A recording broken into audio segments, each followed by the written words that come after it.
What's good, everyone? So today I want to talk about that Nintendo Direct and what I think it tells me about 2024 and beyond and the future of Nintendo and the future of the Nintendo Switch and the future of the Nintendo Switch successors. So before I do though, I feel like it's natural to ask the question, was that Direct good? And quite honestly, I'm going to lead with this. I don't think that Direct had to be good. At the very least, I don't think it had to be stellar, but if you're asking me to put a grade on it, I'd probably say a B- or a C+, because there was some very exciting news to come out of it. But the reason why I say I don't believe that Direct had to be anything in terms of a game changer is 2023 still has a lot of stellar games already coming out that we know about, starting off with Super Mario Bros. Wonder. I mean, this looks like it's the most innovative take on a Super Mario game in a long time. I would say since Super Mario World. I mean, the new Super Mario Bros. Series was great when it first came out, but I was quickly tired of it after the first or second release. So not only do we have Super Mario Bros.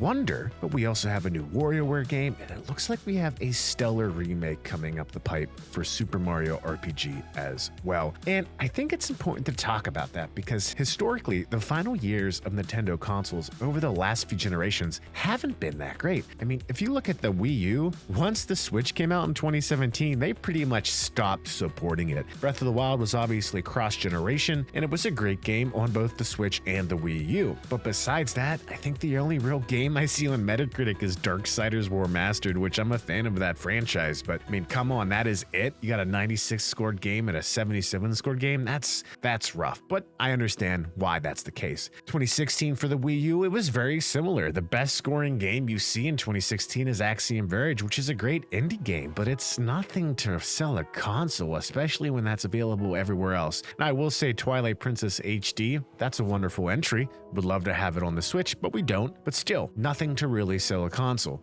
And yet Super Meat Boy and some other indie games hit the Wii U as well. But I mean, that's it for the Wii U. The last 2 years for the Wii U, there was some third-party games like Call of Duty and so forth, but it was very rough, and it was a bad time to be a Nintendo gamer. We can all admit that, right? Now for the Wii, for 2012, you had Xenoblade Chronicles, which, great game. Great game. I love playing it on my Switch, and we've had 2 more of those games on the Switch, including a brand new DLC in 2023 that some people were saying is some of the best Xenoblade content that they've seen in a very long time, considering what it does to the story. Besides that, you had the Kirby Stream Collection, Mario Party 9. I mean, these are games that aren't breaking the bank and aren't revolutionizing the industry at the time. In 2011, for the Wii, you did have Skyward Sword. You did have Rayman Origins. Those were good games. Kirby's Return to Dreamland, it was a new Kirby game, but quite honestly, it seems like people are happier with the remaster and port they did this year for the Switch than that 2011 entry. So I give you that quick historical snapshot to just say, hey, compared to the last few consoles, the Switch is still delivering stellar games. I mean, even besides the games I just mentioned, there's been good third-party games. We've had Octopath Traveler 2. We're getting Star Ocean: The Second Story. We're getting that Metal Gear Solid collection to come to it. We're still getting third-party parity for the most part across the Series X, the PS5, and the Nintendo Switch. I mean, even Mortal Kombat 1 is coming. And listen, I'm not going to play that game on the Switch. The fact that that's still the case is, saying something, right? So besides that, we have Detective Pikachu returns. We have a new WarioWare game. We have F-Zero 99 that just dropped. My point is this, that Direct didn't have to be a game changer. It just had to fill in some of the gaps that lie between 2023 and 2024. And I think it did that. But I think in doing that, it also revealed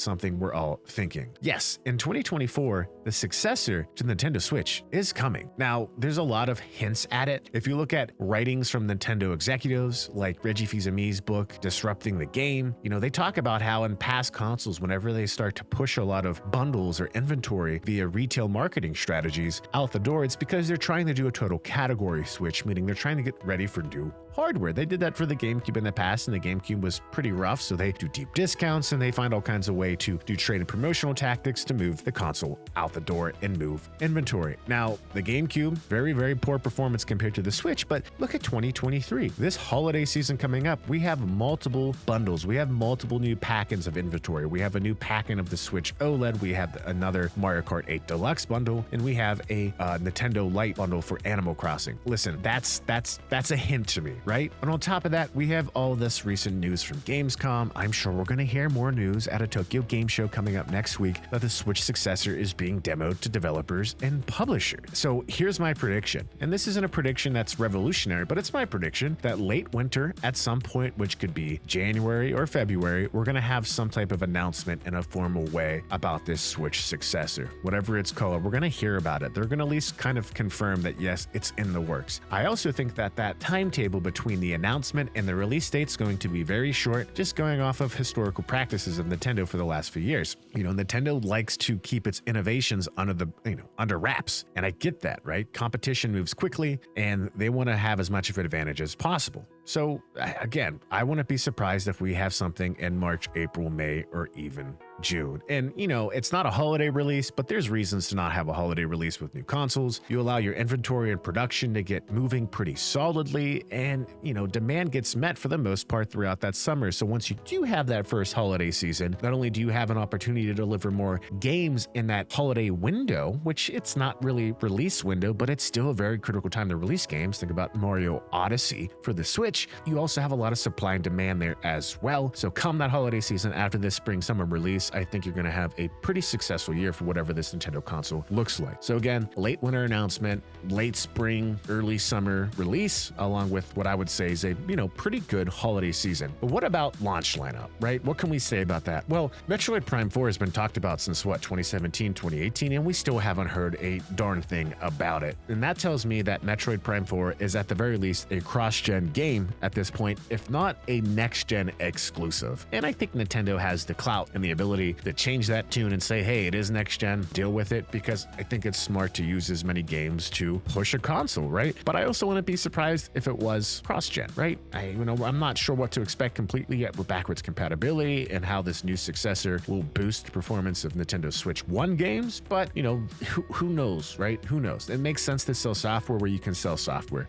On top of that, I still strongly believe that a brand new Donkey Kong Country game is in the works. And here's why. Nintendo has been giving us hints through various channels that they're trying to promote the Donkey Kong IP, trying to build brand equity. And that's a term I'm going to use. And what that really means is just put that brand or put that IP into your consciousness, make you think about it more, and hopefully make you want it more. And I think that's why, honestly, Donkey Kong was heavily featured in the new Super Mario Brothers movie. I think that's why they're pushing Donkey Kong Lego sets out under the Super Mario Brothers Lego brand. And I also think that's why they're remaking that GBA game Mario vs. Donkey Kong, because it's kind of whetting our appetite for that Donkey Kong. So I think that's the case with Donkey Kong, and I also think that's the case with F-Zero. There's been talks about F-Zero coming back for years now, and just at this direct, we got F-Zero 99. F-Zero 99 isn't what a lot of people perhaps wanted, but it's a good game. I played it. I recommend it. It's a lot of fun. It's a battle royale game the way Nintendo does battle royales, and somehow they make it work. It's both. Just definitely check it out. But similar to Donkey Kong, I think there's a reason they do that. There's already a lot of Nintendo Switch Online subscribers. And so by releasing an F-Zero 99 exclusively to Nintendo Switch Online, it's not like they're trying to look at a market analysis, in my opinion, and say, hey, this game made X dollars. It cost X amount, not a lot to do. That tells me, yeah, we should try to make another game, because Nintendo Switch Online kind of probably at its already limit in terms of total subscribers, and F-Zero 99 to me isn't going to make people subscribe either. I mean, it might make some, but I can't imagine it moves the bank of subscribers as much as like announcing Game Boy Advance or Game Boy games or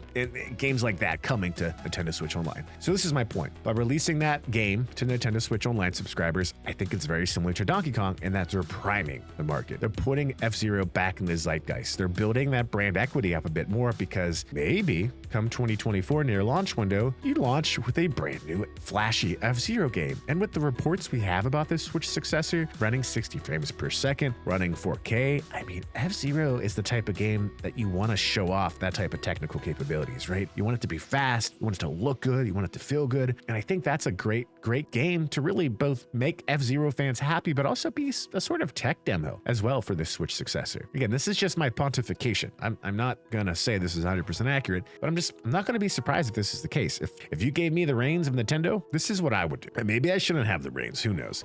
Besides that, one other thing I really, kind of want to pontificate on as well. We've heard that at Gamescom, the Switch successor was demoing Final Fantasy VII Remake. And that really makes me wonder, are we gonna see that game come to the Nintendo successor? I think yes, most likely. I also think we're gonna see that game come to the Xbox as well. It's already on PC, and it started off with PlayStation 4 and PlayStation 5 exclusivity. The reason why I bring this up is because, hey, we also had that State of Play yesterday, which, similar to the Direct, I don't think it had to be game-changing. They have Spider-Man 2 coming out. That's good enough for Sony right now. That's their bread and butter. But they showed Final Fantasy VII Rebirth, and they gave us that release date in February. On top of that, though, they also said exclusivity was for only about 3 months. May 29th, 2024, that game is no longer exclusive, and that's really short. Here's why I'm saying this. Square Enix lost about $2 billion in valuation in terms of their market capitalization since they released Final Fantasy XVI on the PlayStation 5, which was a console exclusive. Square internally is releasing console exclusive games, and they're also releasing games like Octopath Traveler 2 on multiple consoles. And I think they're realizing, hey, console exclusives are hurting our biggest IPs.